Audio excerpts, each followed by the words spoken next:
Welcome to the Tomorrow's World Webcast. I'm Mike DeSimone. The other day I was listening to All Things Considered on NPR, and I am so sorry for that. Michelle Martin was interviewing John Amici, who was the first pro basketball player to come out as homosexual. She was talking to him about the NBA pulling the All-Star game out of North Carolina because of the controversial House Bill No. 2, requiring boys to use the boys' restroom and girls to use the girls' restroom. Then she asked about the governor's response to the NBA, where he, published a statement saying, quote, "Left-wing special interest groups have no moral authority to try to intimidate the large majority of American parents who agree in common sense bathroom and shower privacy for our children," end quote. And two, in a public address, he called it what I'm going to put in my own words, PC baloney, or political correct baloney.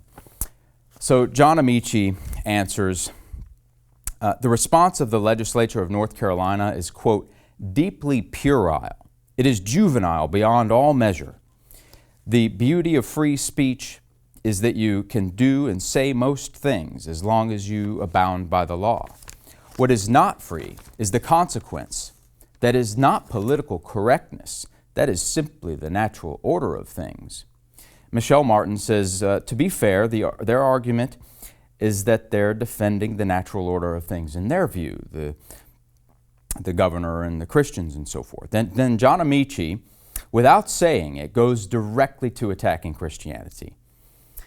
He says, you see, this is the problem. The earth is not 6,000 years old. The earth is not flat. You can think that if you want, but your opinion, if it cannot be backed up with science, is moot. Now, to be clear, just like the Bible doesn't teach to keep Christmas, the Bible also doesn't teach that the earth is 6,000 years old. Because of that, the Living Church of God doesn't teach it. But most of Christianity does generally teach that the earth is 6,000 years old. But what a true statement. You can think that if you want, but your opinion, if it cannot be backed up with science, is moot. Interesting. He's arguing just because you think something doesn't mean you're right or accurate or good. He's right on point. Just because you think the earth is 6,000 years old doesn't mean it's true. Just because you think the earth is flat doesn't mean it's true. In fact, there's even false and twisted science out there to support the idea.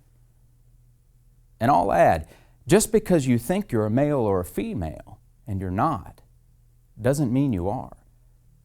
The definition of a male is someone who has organs to produce sperm to fertilize a woman's ova, and the definition of a female is the sex that produces ova or bears young.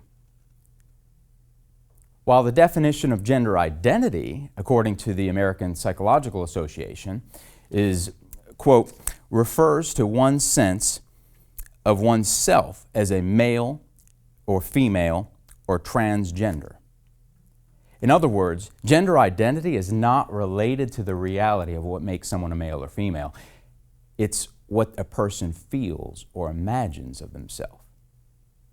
The Bible avoids this confusion and teaches in Genesis 1 verse 27 that God made them male and female. And it was done that way so that they could have children and propagate humanity. This is also what the science of anatomy and biology shows. So why is it that our friend John Amici believes that because a boy imagines himself to be a girl, he's a girl? Or because a girl imagines herself to be a boy, that she's a boy? I'll reiterate, you can think that if you want, but your opinion, if it cannot be backed up with science, or I'll add God's Word, is moot. Subscribe to our YouTube channel or follow us on Facebook or Twitter.